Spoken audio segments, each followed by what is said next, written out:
Assalamualaikum warahmatullahi wabarakatuh. Perkenalkan, nama saya Sepri Hidayat dari jurusan Pendidikan Bahasa Indonesia Universitas Siliwangi. Pada kesempatan kali ini, saya akan menyampaikan materi tentang cerpen. Ada beberapa hal yang akan saya sampaikan terkait materi cerpen tersebut. Yang pertama, pengertian cerpen. Yang kedua, ciri-ciri cerpen. Yang ketiga, kaidah kebahasaan yang terkandung dalam cerpen. Yang keempat, ada struktur yang ada dalam cerpen. Yang kelima, ada unsur intrinsik cerpen. Yang keenam, ada unsur ekstrinsik cerpen. Marilah kita simak tahapan demi tahapan yang akan dibahas dalam materi cerpen ini. Baiklah, di pembahasan yang pertama kita akan mengulas tentang pengertian cerpen.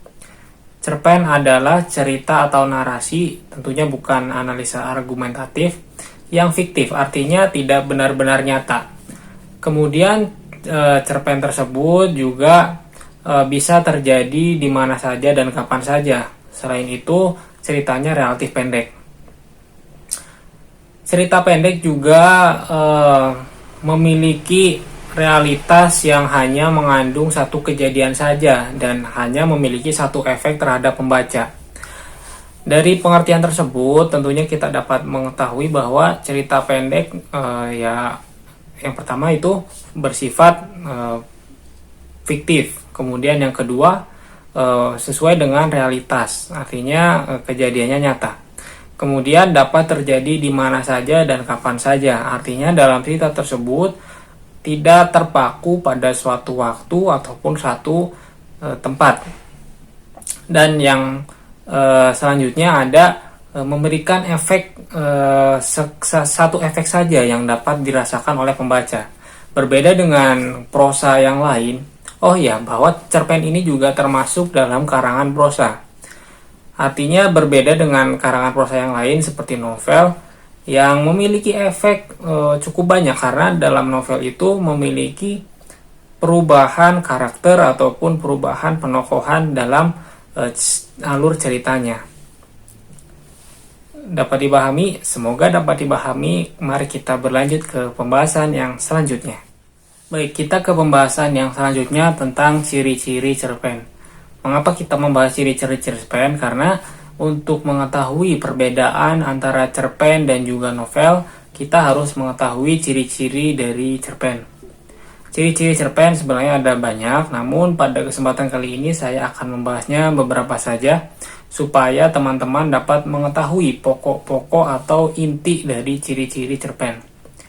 Yang pertama, cerpen itu memiliki ciri-ciri kurang lebih 3 sampai dengan 10 halaman dan tidak sampai melebihi 10.000 kata.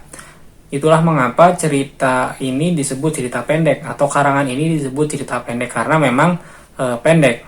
Kemudian yang kedua, ceritanya itu relatif singkat atau pendek.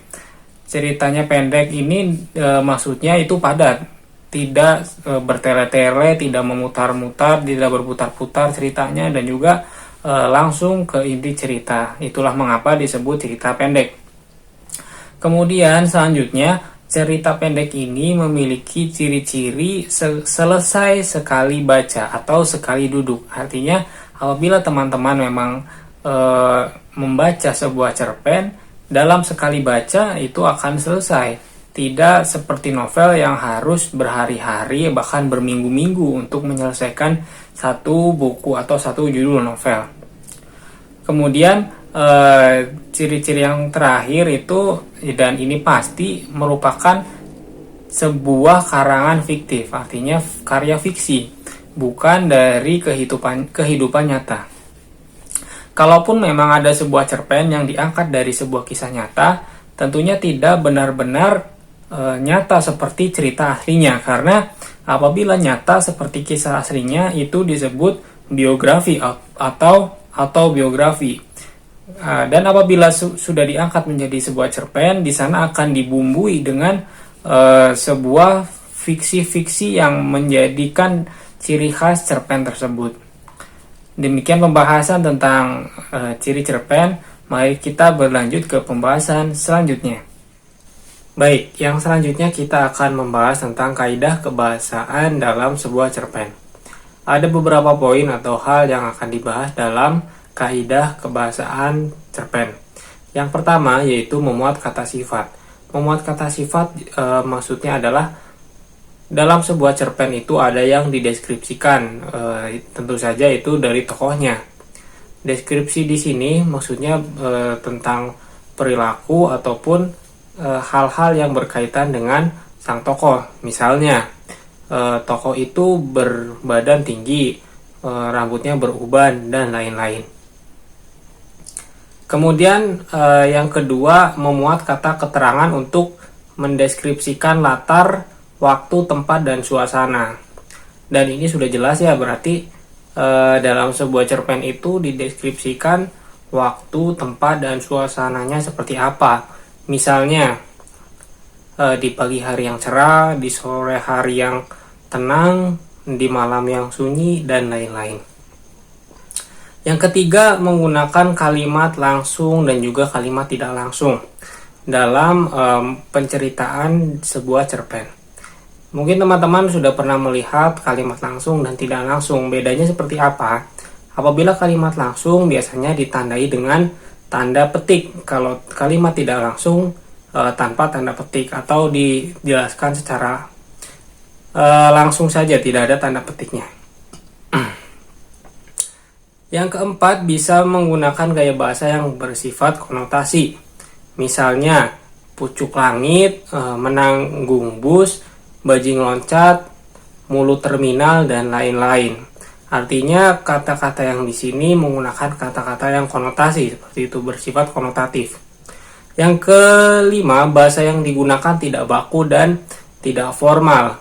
Artinya di sini bukan formal seperti karya tulis ilmiah, karena memang mengandung unsur-unsur fiksi di dalamnya.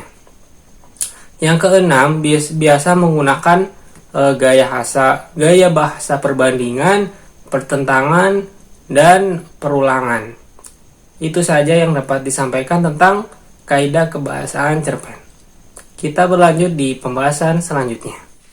Baik, setelah tadi kita mempelajari tentang kaidah kebahasaan yang terkandung dalam cerpen, selanjutnya kita akan mempelajari tentang struktur cerpen.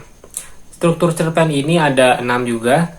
Mengapa kita mempelajari struktur cerpen? Tentu saja supaya kita dapat memperdalam dan juga mempelajari bagaimana sih cerpen itu secara utuh. Struktur cerpen yang pertama yaitu abstrak. Abstrak ini sebuah ringkasan atau inti atau gambaran ringkas tentang sebuah cerita atau tentang cerita yang ada dalam sebuah cerpen. Abstrak ini sifatnya opsional, artinya bisa diadakan atau bisa juga tidak.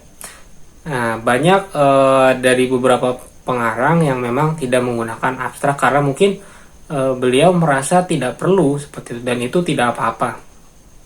Kemudian yang kedua ada orientasi. Orientasi adalah bagian pengenalan cerita atau pendahuluan yang ada dalam sebuah cerpen. Di sini akan dimuat awal cerita itu seperti apa, karakternya seperti apa, tokoh-tokohnya seperti apa, akan dikenalkan supaya pembaca dapat memahami pengenalan yang ada atau tokoh-tokoh yang ada.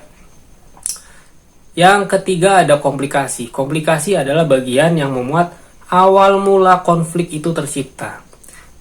Misalnya ada sebuah tokoh si A dan si B. Nah, di situ mulai ada konflik yang memanas. Nah, itu dinamakan komplikasi.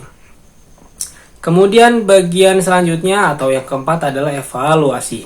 Evaluasi adalah memuat penurunan tempo konflik.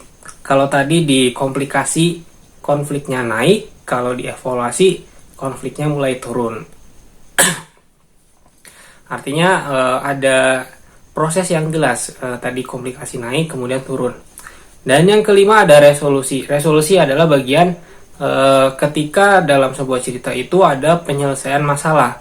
Ada solusi-solusi yang diciptakan oleh tokoh untuk menyelesaikan masalah yang timbul dalam cerita tersebut. Dan yang terakhir atau yang keenam adalah koda. Koda ini memiliki makna atau arti, yaitu berisi pesan-pesan yang dapat diambil oleh pembaca. Tentu saja dalam setiap cerpen ada pesan-pesan atau amanat yang dapat diambil oleh pembaca. Demikianlah pembahasan dalam video kali ini. Semoga dapat bermanfaat. Selanjutnya kita akan membahas masih tentang cerpen, yaitu tentang unsur intrinsik dan juga unsur ekstrinsik dalam sebuah cerpen. Sampai bertemu di video selanjutnya.